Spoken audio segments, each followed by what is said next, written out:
So students, ये जो आप स्क्रीन पर व्यू देख रहे हैं ये है फर्स्ट हमारी क्लासिफिकेशन, जिसमें हमने हैंड ब्रेक और फुट ब्रेक के बारे में बात की थी। हैंड ब्रेक को सेकेंडरी ब्रेक भी कहा जाता है और फुट ब्रेक को प्राइमरी ब्रेक कहा जाता है। सर्विस ब्रेक और पार्किंग ब्रेक के नाम से भी जाना जाता है इन दोनों को। सो जिस ब्रेक को हम पैर के द्वारा अप्लाई करते हैं उसे हम फुट ब्रेक कह देते हैं, और जिस ब्रेक को हम अपने हाथ की सहायता से अप्लाई करते हैं उसे हम हैंड ब्रेक कह देते हैं। हैंड ब्रेक को पार्किंग ब्रेक इसलिए भी कहा जाता है क्योंकि ये जो आप बटन देख रहे हैं इसको प्रेस करके जैसे हम लीवर को ऊपर की ओर मूव करेंगे तो ये अपनी जगह पे होल्ड हो जाएगी। मतलब ब्रेक तब तक अप्लाई रहेगी जब तक हम इस बटन को प्रेस करके दोबारा से लीवर को नीचे की तरफ मूव ना कर दें। सो इसलिए इसे पार्किंग ब्रेक भी कहा जाता है, और क्योंकि ये हाथ से अप्लाई की जाती है इसलिए इसे हैंड ब्रेक कहा जाता है। सो नेक्स्ट हमारी क्लासिफिकेशन थी व्हील ब्रेक और ट्रांसमिशन ब्रेक, मतलब कि लोकेशन ऑफ द ब्रेक की ब्रेक्स को कहाँ पर लोकेट किया गया है। सो ये जो आप पिक्चर स्क्रीन पे देख रहे हैं ये व्हील ब्रेक्स हैं दोनों, ये ड्रम ब्रेक है और ये डिस्क ब्रेक है। ये जो आप पिक्चर स्क्रीन पर देख रहे हैं इसे हम ट्रांसमिशन ब्रेक कहते हैं। ये जो है पूरा का पूरा ऑटोमेटिक ट्रांसमिशन असेंबली है। इसके रेयर साइड पे आप एक ड्रम माउंटेड देख रहे हैं, यही है जो व्हीकल को स्टॉप करेगा और ट्रांसमिशन से जो पावर जा रही है प्रोपेलर शाफ्ट को उसे रोका जाएगा इस ड्रम ब्रेक की सहायता से। अब ये ब्रेक जो है वो ट्रांसमिशन के ऊपर माउंट की गई है, इसीलिए इसे ट्रांसमिशन ब्रेक भी कहते हैं। नेक्स्ट क्लासिफिकेशन है हमारे पास अकॉर्डिंग टू कंस्ट्रक्शन, जिसमें ड्रम और डिस्क ब्रेक की बात की थी हमने। सो ये जो आप स्क्रीन पर देख रहे हैं डिस्क ब्रेक की पिक्चर है। इसमें ये जो आप सेंटर पार्ट देख रहे हैं ये हमारी रोटरी डिस्क है। ये जो आप बोल्ट देख रहे हैं इसके ऊपर हमारा व्हील माउंट किया जाएगा। इस पूरी असेंबली को कैलिपर कहा जाता है। ये जो आप स्क्रू देख रहे हैं ये ब्लीडर स्क्रू है। कभी भी हमारे सिस्टम में हाइड्रोलिक ब्रेक में अगर एयर इंट्रैप हो जाए तो हमारी ब्रेक की एफिशिएंसी कम हो जाती है। इसके लिए हम यहाँ से एयर को रिमूव करते हैं, इसलिए इसे ब्लीडर स्क्रू कहा जाता है। और ये है ब्रेक का कैलिपर का पिस्टन जो कि ब्रेक को अप्लाई करेगा, हाइड्रोलिक फोर्स को इन ब्रेक पैड्स के ऊपर अप्लाई करेगा, और ये ब्रेक पैड्स जो हैं वो रोटरी डिस्क को ग्रैब करेंगे और इसको रोकने की कोशिश करेंगे। ये जो आप स्क्रीन पर पिक्चर देख रहे हैं ये ड्रम ब्रेक की पिक्चर है। ये एक इंटरनल एक्सपेंडिंग ब्रेक है। इंटरनल एक्सपेंडिंग ब्रेक क्यों है? क्योंकि यह एक क्लोज असेंबली के अंदर माउंट की गई है, और ये जब हम ब्रेक को अप्लाई करते हैं इसके ब्रेक शूज एक्सपैंड होते हैं अपनी इनिशियल पोजीशन से, इसलिए इसको इंटरनल एक्सपेंडिंग ब्रेक कहा जाता है। ये है ब्रेक ड्रम, इसके अंदर ब्रेक लाइनिंग बनी हुई है और इसके ऊपर बोल्ट्स लगे हैं, इसके ऊपर व्हील को माउंट किया जाता है। ये हमारे ब्रेक शूज हैं, और ये जो आप ब्राउन पार्ट देख रहे हैं ये ब्रेक लाइनिंग है। ये फ्रिक्शन क्रिएट करेगी जैसे ही ये ड्रम के कांटेक्ट में आएगी, और बाकी के जो पार्ट्स हैं उसे हम डिटेल में बात करेंगे जब हम 1 बाय 1 ब्रेक्स के बारे में डिस्कशन करेंगे। ये जो आप स्क्रीन पर पिक्चर देख रहे हैं ये है एक्सटर्नल कॉन्ट्रैक्टिंग ब्रेक। अब इस ब्रेक में क्या होगा, ये पार्ट है हमारी डिस्क, ये इसके सेंटर में माउंट की जाएगी, इसके ऊपर व्हील माउंट किया जाएगा, या हम कह सकते हैं इसको व्हील के साथ कनेक्ट कर दिया जाएगा ताकि ये रोटेट करे जैसे ही व्हील रोटेट करेगा। और ये जो आप बैंड देख रहे हैं इसके ऊपर फ्रिक्शन लाइनिंग लगाई गई है।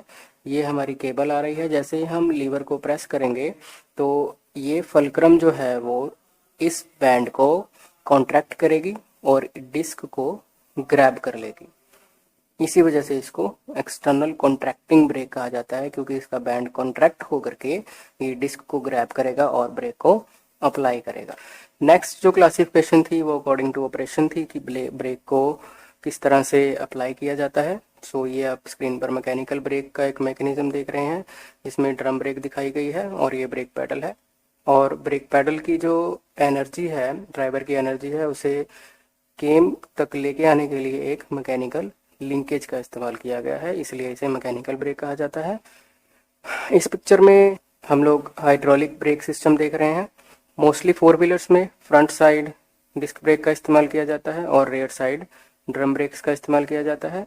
इस तरह की ब्रेक्स को अप्लाई करने के लिए हमारे पास एक मास्टर सिलेंडर होता है, जिसमें एक पिस्टन सिलेंडर अरेंजमेंट होता है। हाइड्रोलिक ब्रेक्स को अप्लाई करने के लिए इस पैडल को जैसे ही ड्राइवर प्रेस करता है तो जिसके अंदर जो पिस्टन सिलेंडर अरेंजमेंट है वो फ्लूइड को व्हील सिलेंडर्स में ट्रांसफ़र करता है और व्हील सिलेंडर्स एक्सपैंड होकर के ब्रेक शूज़ को मूव कराते हैं और ब्रेक अप्लाई करते हैं।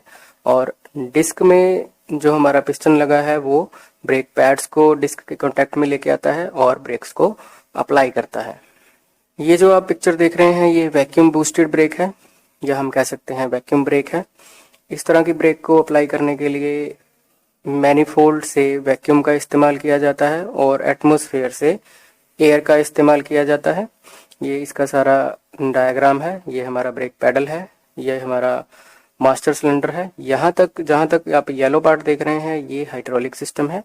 इसके बाद जो है सारा यूनिट वैक्यूम के तौर पे काम करता है, वैक्यूम सिस्टम पे काम करता है। सो जैसे ही हम ब्रेक पैडल को प्रेस करते हैं तो ये पिस्टन जो है वो लोअर वाल्व को क्लोज कर देता है और अपर वाल्व को ओपन कर देता है। जैसे ही अपर वाल्व ओपन होगा तो एटमॉस्फेरिक एयर एंटर करके इस जगह पे पहुंचेगी। इस जगह पे पहुंचने से क्या होगा, जो हमारा सर्वो सिलेंडर है उसमें एयर एंटर करेगी और हमारा जो पिस्टन है वो पुश रोड को पुश करके हमारे केम को रोटेट करेगा। और जैसे हम पैडल को रिलीज करते हैं तो वैक्यूम रिजर्वॉयर से इस एनक्लोजर में, जिसे हम कंट्रोल यूनिट कहते हैं, यहाँ पर वैक्यूम अप्लाई होगा और जो लोअर वाल्व है वो नीचे की तरफ मूव कर जाएगा और अपर वाल्व जो है वो भी नीचे की तरफ मूव कर जाएगा ड्यू टू स्प्रिंग फोर्सेस। और यही वैक्यूम जो है वो सर्वो सिलेंडर में हमारे पिस्टन को पीछे की तरफ खींच के रखेगा ड्यू टू वैक्यूम एक्शन, और हमारी ब्रेक जो है वो हटी रहेगी, अप्लाई कंडीशन में नहीं होगी। ये आप जो स्क्रीन पे पिक्चर देख रहे हैं इस टाइम ये एयर ब्रेक सिस्टम है। कंप्रेस्ड एयर का इस्तेमाल करते हुए ब्रेक को अप्लाई किया जाता है। ड्रम ब्रेक्स में जो केम लगाई जाती है रोटेट कराने के लिए ब्रेक चैम्बर्स का इस्तेमाल किया जाता है। इंजन से पावर लेकर के एक कंप्रेसर चलाया जाता है और कंप्रेस्ड एयर को टैंक में स्टोर करके पैडल और कुछ वाल्व्स की सहायता से ब्रेक चैम्बर्स में भेजा जाता है। जैसे ही हम पैडल को प्रेस करते हैं ब्रेक चैम्बर्स में एयर एंटर करती है और हमारी केम को रोटेट करती है।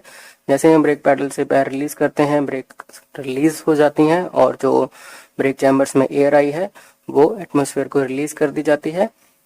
इसके बारे में हम डिटेल में बात करेंगे जैसे ही हम 1 बाय 1 टॉपिक्स पे डिस्कशन करेंगे। ये जो आप स्क्रीन पर पिक्चर देख रहे हैं ये इलेक्ट्रिक ब्रेक की है। Brake shoes as it is लगे हैं जैसे हम ड्रम ब्रेक में इस्तेमाल करते हैं। डिफरेंस क्या है, जहाँ पे हम लोग केम का इस्तेमाल करते हैं ब्रेक शूज को एक्सपेंड करने के लिए, उसके स्थान पे हम एक इलेक्ट्रॉनिक सोलेनॉइड का इस्तेमाल कर रहे हैं। इसका फायदा ये रहता है कि किसी भी तरह की लिंकेज, किसी भी तरह के मैकेनिकल लिंकेज हो, हाइड्रोलिक लिंकेज हो, वैक्यूम हो, एयर हो, किसी भी तरह के मीडियम का इस्तेमाल हमें नहीं करना पड़ता। सिर्फ कुछ वायर्स का इस्तेमाल करके सोलेनॉइड को एनर्जाइज करते हैं और ब्रेक शूज को एक्सपेंड करते हैं ताकि ब्रेक अप्लाई की जा सके। तो इन सब टॉपिक्स के बारे में हम डिटेल में बात करेंगे नेक्स्ट वीडियो में।